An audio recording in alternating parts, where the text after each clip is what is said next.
Good afternoon. Today I'm going to be reviewing the Traska Freediver. This watch is available from traskawatch.com for €663. The Freediver is available in date and no date versions, and it's also available in the following colour options: charcoal black, arctic white, mint green and hunter green. Of the colour options, I think this charcoal black version is the best looking. So firstly, let's look at the leather travel case that the watch comes in, and then I'll talk you through the specifications of the piece.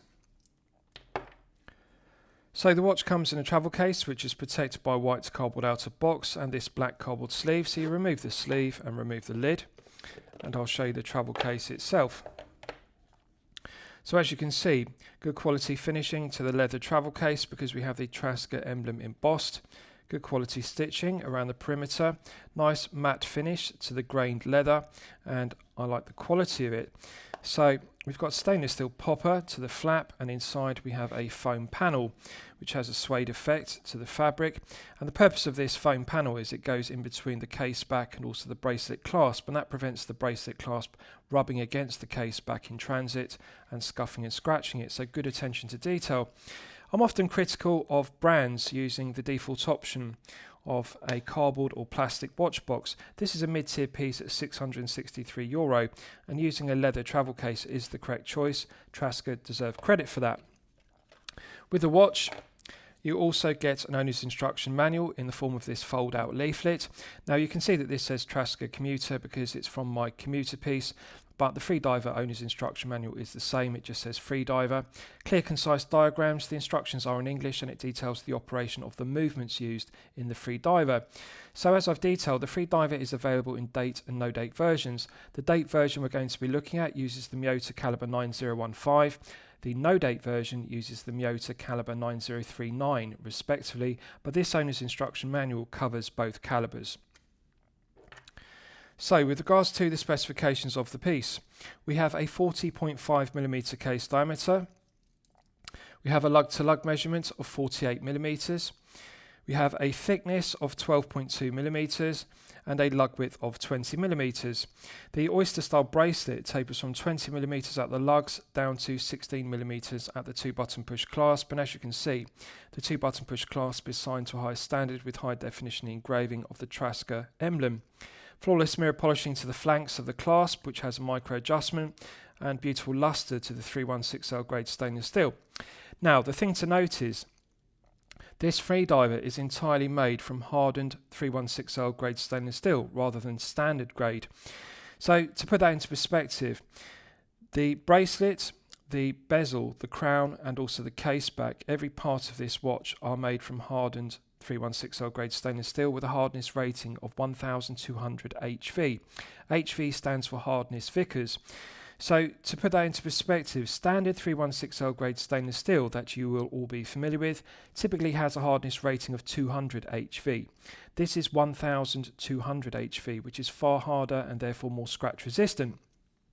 The benefits of using 1200 HV hardened stainless steel is that, for example, the bracelet and clasp isn't going to get the usual scuffs and scratches on it from regular daily wear. And I think Traska deserve full credit for this because it's very unusual to see 1200 hardness rating on a watch at this price point, €663. It's a mid-tier piece, not a high-tier piece, and it is very good because it does have a beautiful luster to it, but also it's 1200 HV in hardness. So with regards to the rest of the specification, we have a ceramic bezel insert which is fully inlaid with BGW9 Super Lume Nova, and we have a double domed boxed top hat style crystal, as you can see. Flat profile to the top of it, but it is double domed. It's curved on the underside and the top side slightly, and that reduces the magnification effect. Had they used a single domed crystal, it would have had a distortion effect when tilting the piece at an oblique angle and a slight magnification effect. So they've used the correct choice by using a boxed top hat crystal but keeping it low profile. It's flat in the centre but curved on the underside to reduce the magnification. The silver mirror polished applied indices are very well finished. The hands are diamonds cut from solid blocks of brass, and the quality of the diamond cutting of the brass hands is exceptional. They are plated and polished to a very high standard. Flawless mirror polishing to the handset, which complements the flawless mirror polishing to the silver mirror polished applied indices. I like the symmetry of the dial. They've made the correct decision by sighting the date complication at 6 rather than 3 because that retains the symmetry of the applied indices. The legibility is excellent, and I also like the fact that the dial isn't over-branded with unnecessary text or specification. We simply have Traska and the brand emblem at 12, and then automatic 200M equals 660 feet at the 6 o'clock position. So just the right amount of information. Nice, clean, minimalist dial. They've also made the correct decision by using a matte black dial rather than black sunburst dial, or alternatively a glossy enamel black dial, because the matte dial doesn't reflect the light. It's not very shiny, and bear in mind it does use a top hat crystal which is very reflective. So the clear AR coating does an outstanding job of reducing the glare and the highly reflective nature of the mirror polished hands and also the silver indices, but the matte black dial refracts the light rather than reflecting it, and therefore it reduces some of the glare on the underside of the crystal.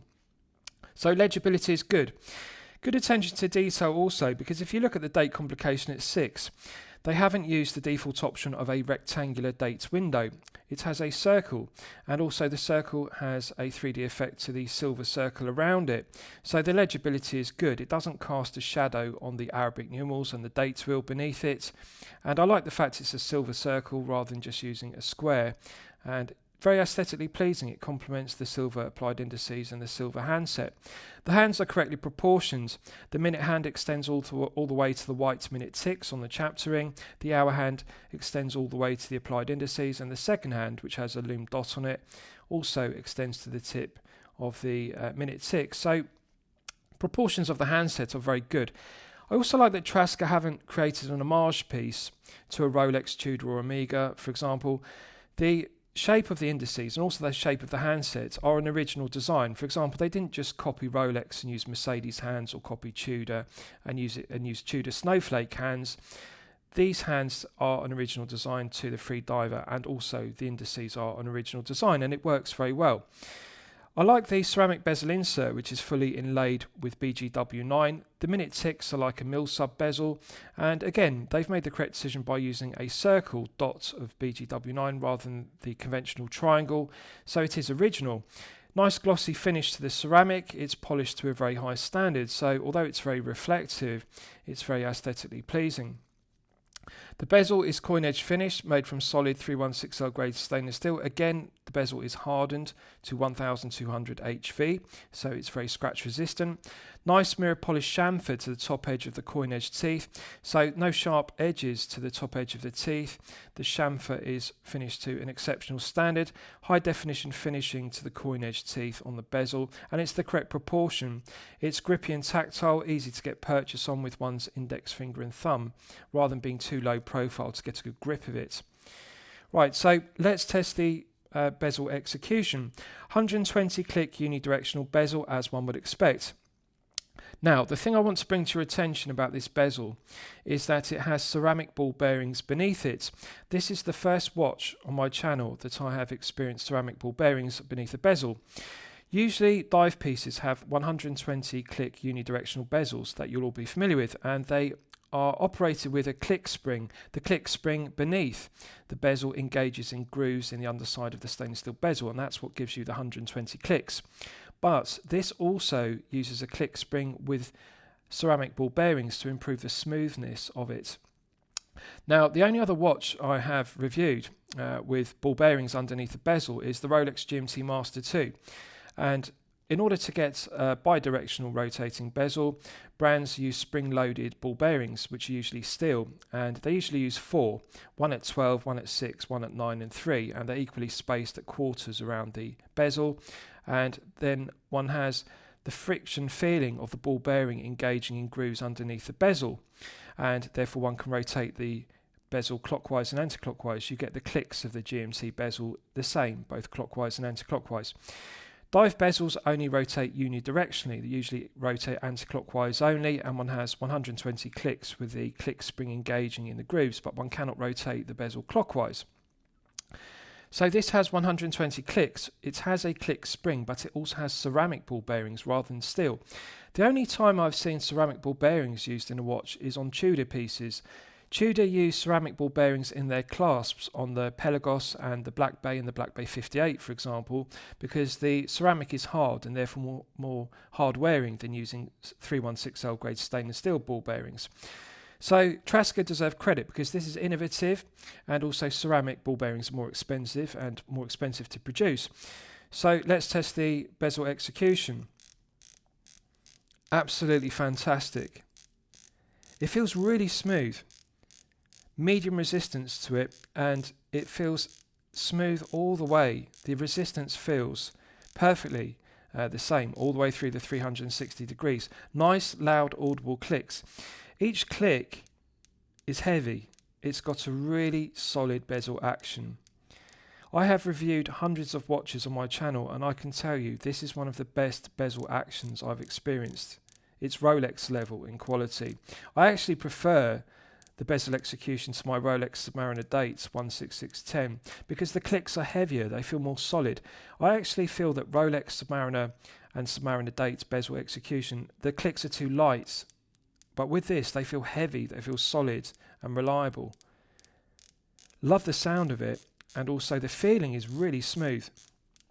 So with the ceramic ball bearings, it does feel smooth like a GMT Master 2 bidirectional GMT bezel, which rotates both clockwise and anti-clockwise. It's got that kind of feeling. One can feel the ball bearings beneath the hardened stainless steel bezel. So they do give it more smoothness than just using a click spring. No lateral side-side play whatsoever. No back play whatsoever. So although it's medium resistance, it doesn't feel too tight. There's no play in it. So let's just check the alignment. I love the loud clicking sound and the feeling of it. Every click has a nice heavy solid click to the click spring mechanism. So one more click and we're aligned. We're there. So I'll just check it 2 more times to check the alignment. Perfect. And I'll just check it a 3rd time. It's really satisfying to use. One more click. Perfect. 3 out of 3 times. So the dots and the 60-minute tick on the ceramic bezel insert, which is inlaid with BGW9, perfectly aligns with the 12 o'clock index and the 60-minute tick on the chapter ring. So this is an example to other brands of how to get bezel execution correct. No lateral side-side play, no back play, medium resistance, it feels even all the way to 360 degrees, perfect alignment. It cannot be improved upon. It is Rolex level bezel execution. The use of ceramic ball bearings really is innovative, and it does improve the smoothness of the bezel. The rotation feels smooth, far smoother than just using a click spring. It's the only time I've seen this used, and I have reviewed hundreds of watches. Ball bearings are used on Rolex GMT Master 2 pieces, but they're made from oyster steel. They don't use ceramic.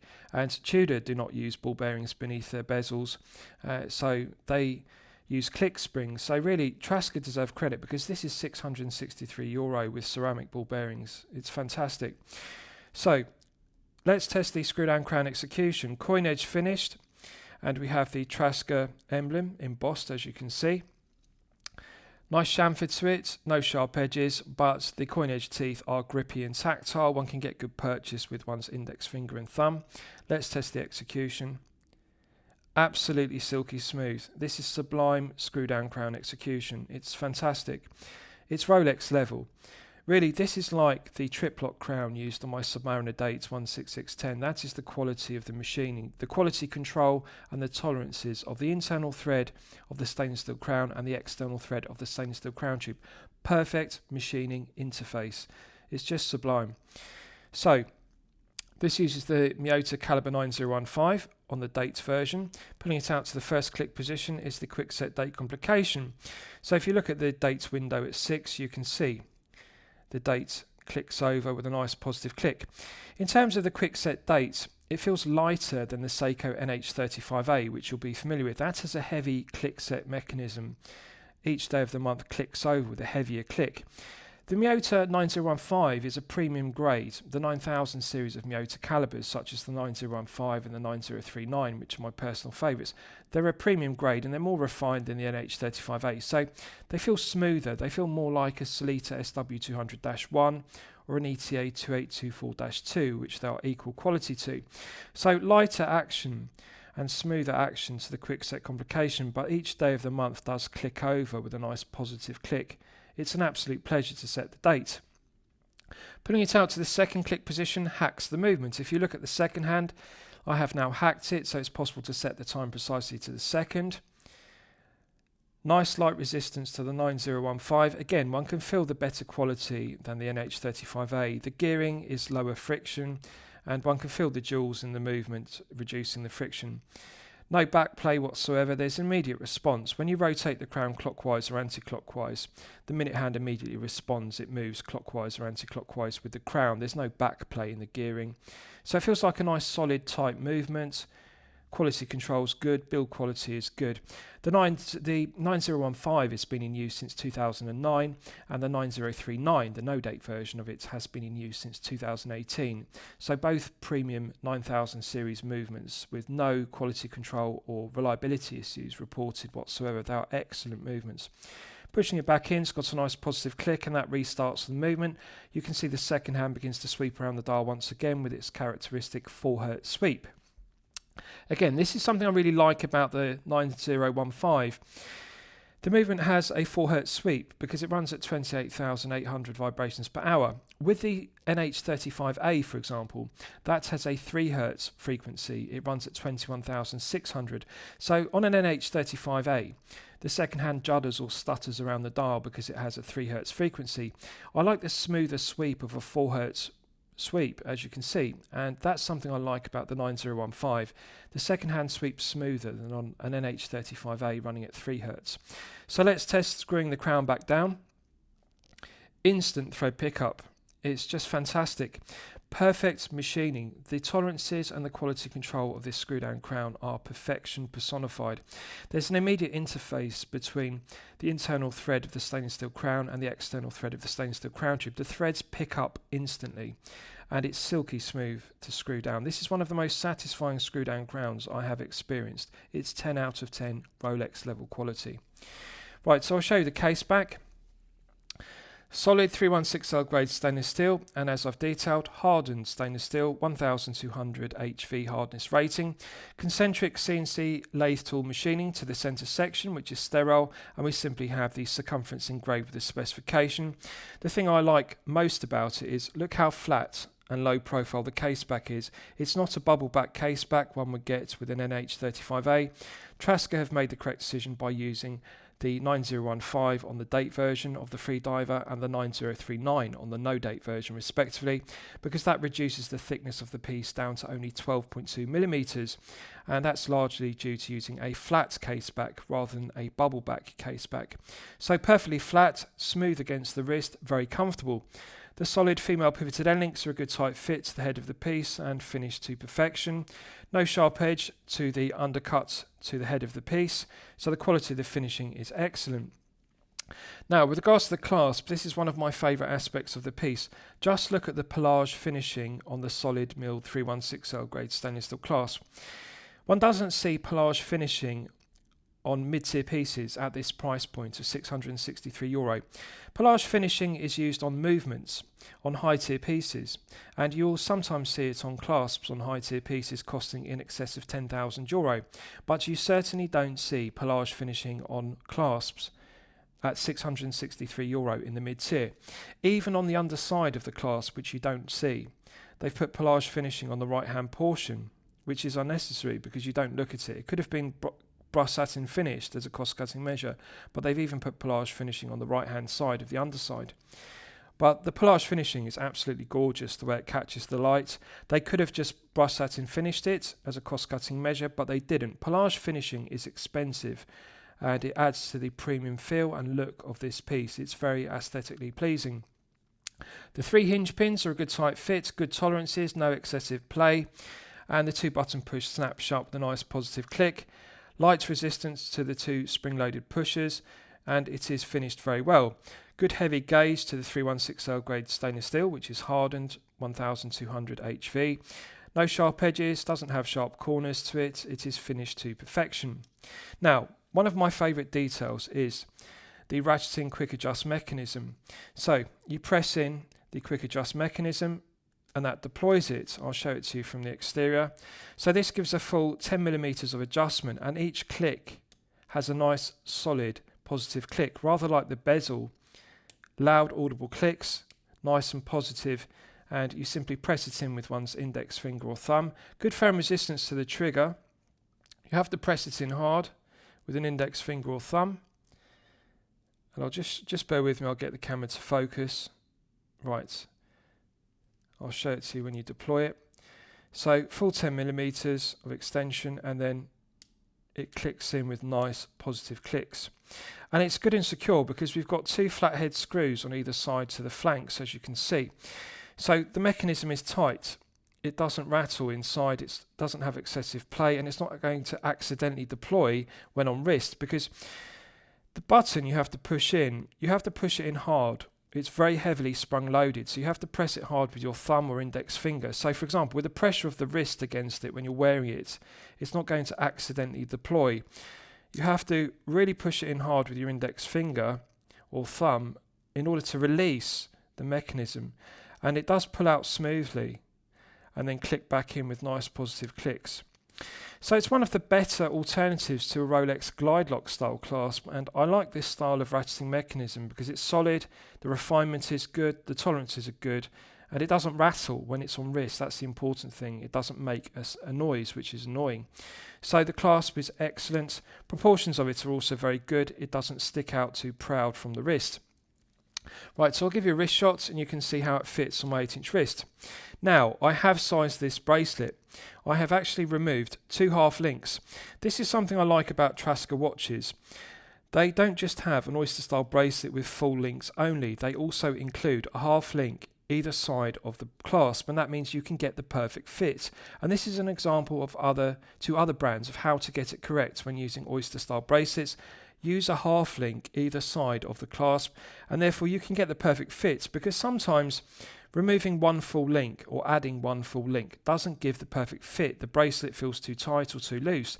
Half links are necessary, and by having 2 half links you can also get the clasp central in the wrist, because sometimes it's the case that you remove one full link to get the perfect fit, but then there's an uneven number of links. There's 6 on one side and 7 links on the other side, and then the clasp always sits off centre on the wrist, which is annoying.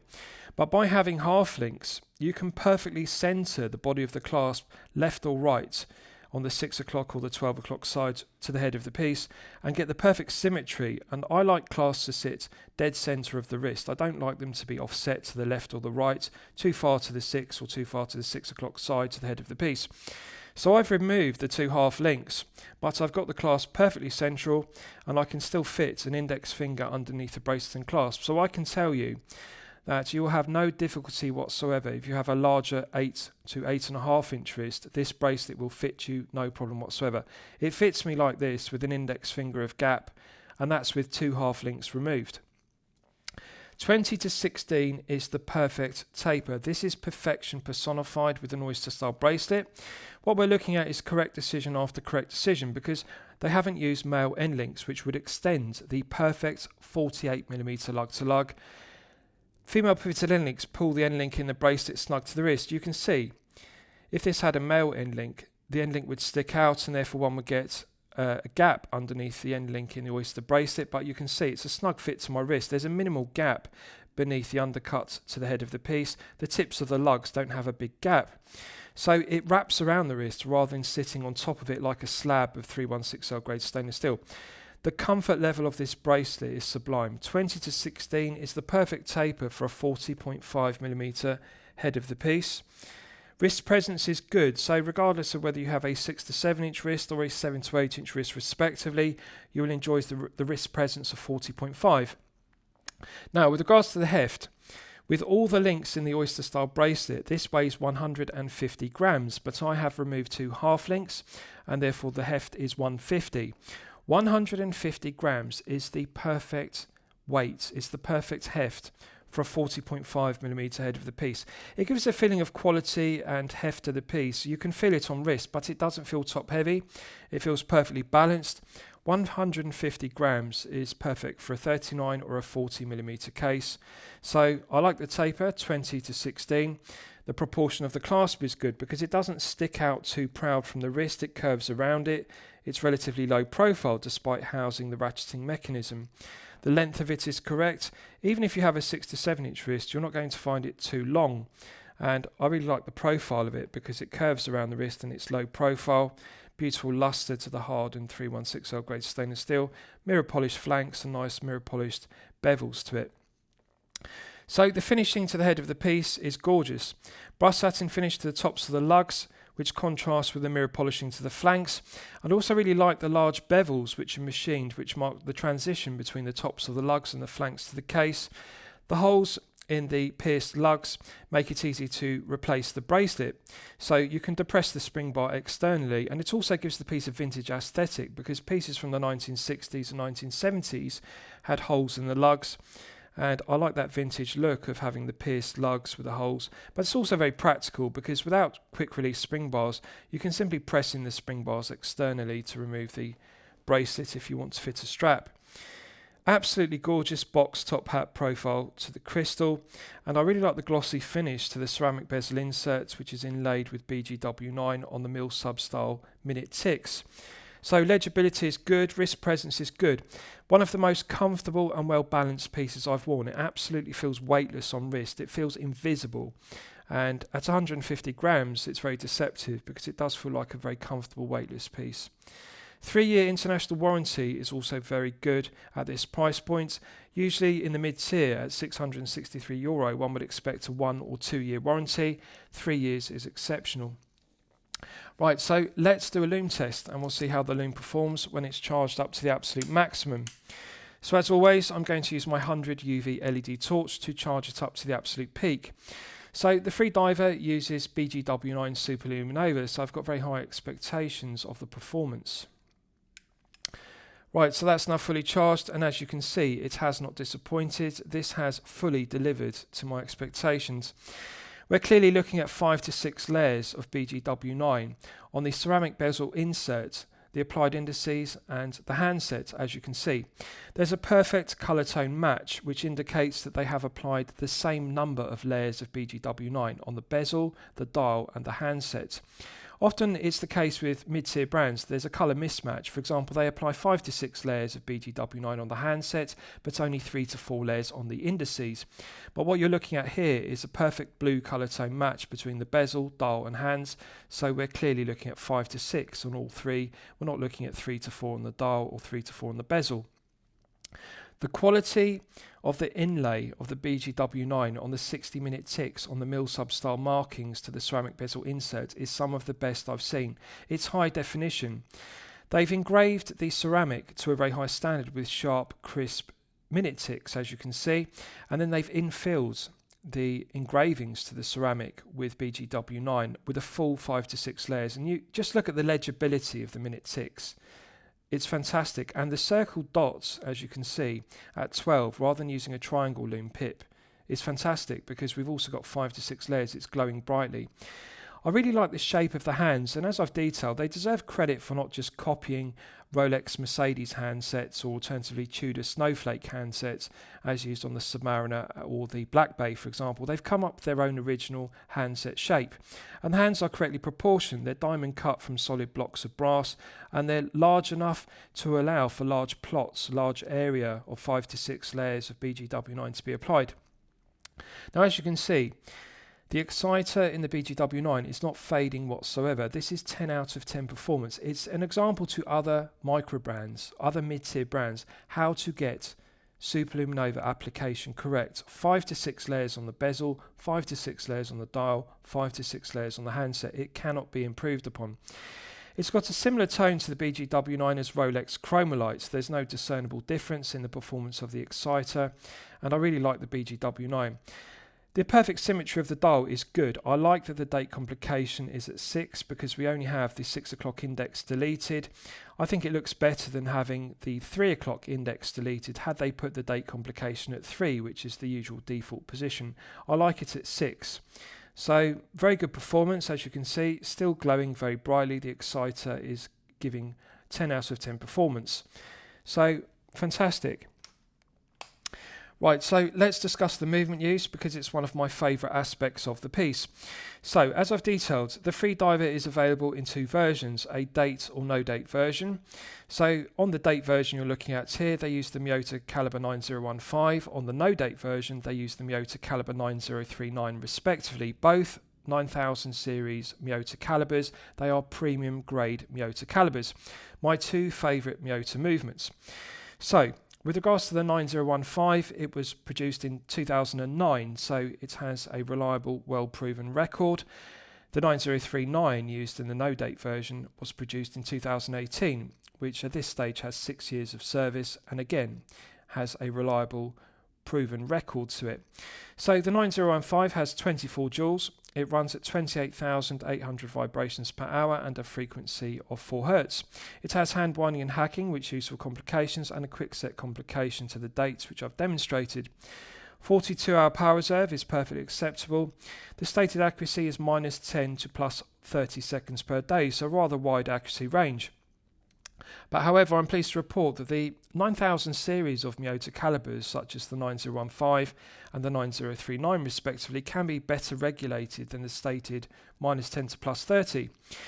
Traska deserve credit because they're regulating the movements they're using in 4 positions to +2 seconds per day. So that is outstanding. +2 is actually chronometer grade accuracy.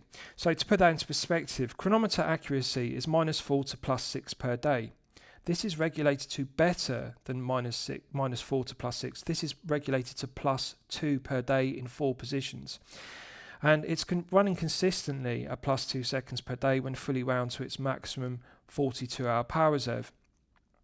Correct choice of movement. The benefit of using the Miyota 9015 and the Miyota 9039 in the date and the no date versions is that they have reduced the thickness down to only 12.2 millimeters thick. This is 200 meters water resistant and it has a box top pack crystal which adds 2 millimeters of thickness to the piece, but it's still only 12.2 due to the flat case back. And it's perfect because it fits very snug to the wrist. Had they used the less expensive option of an NH35A to reduce the production cost and reduce the retail price, that would have added a bubble back case back, and this would be in excess of 13 millimeters. And also, if they'd used a Solita SW200-1 or alternatively a ETA 2824-2, that would have added a bubble back case back and it would have increased it to 13 millimeters. The Miyota 9000 series are lower profile than the SW200-1 and the ETA 2824-2 respectively. And the benefit of it being a thinner caliber is that they can reduce the thickness of the piece but still retain 200 meters of hermetic seal to the crystal and also the case back. They don't need to be made thick in order to give clearance to the rotor on the underside of the movement. So low profile flat case back means it fits comfortably to the wrist, still gives 200 meters, and it really is equal in quality. The 9015 is equal quality, builds quality and quality control to the SW200-1 and the ETA 2824-2. There is no discernible difference. I actually prefer the 9015. It's a very refined and smooth movement. Absolute pleasure to manually wind it, and it has hacking, quick set date complication and hand winding. No negatives to it whatsoever, in service since 2009, so it's well proven. It's a robust caliber. So last I'll summarise the piece. What do I think of it overall? Well, when I'm considering reviewing a watch on my channel, the watch should meet 2 criteria. It should be both excellent quality and excellent value at the respective price point. So this is a mid-tier piece. The price point is €663. It is unquestionably excellent quality and unquestionably excellent value at €663. I like this watch so much, I have decided to add it to my own personal collection, and that is the highest compliment I can pay a watch. I'm going to declare it a champagne watch for lemonade money, and I'm going to highly recommend it to you for consideration. This is an outstanding piece which is loaded with specification. BGW9 Super Lume Nova, 1200 HV hardened stainless steel, ceramic ball bearings underneath the bezel, which is the first time I've seen that, and I have reviewed hundreds of watches on my channel. Sublime, silky smooth screw down crown execution. The bezel execution is one of the best I've experienced. It's Rolex level quality. This is an outstanding piece, one of the best watches I have reviewed on my channel. So I hope you've enjoyed my review of the Traska Freediver. Please feel free to post your own comments below the video. Thank you for watching.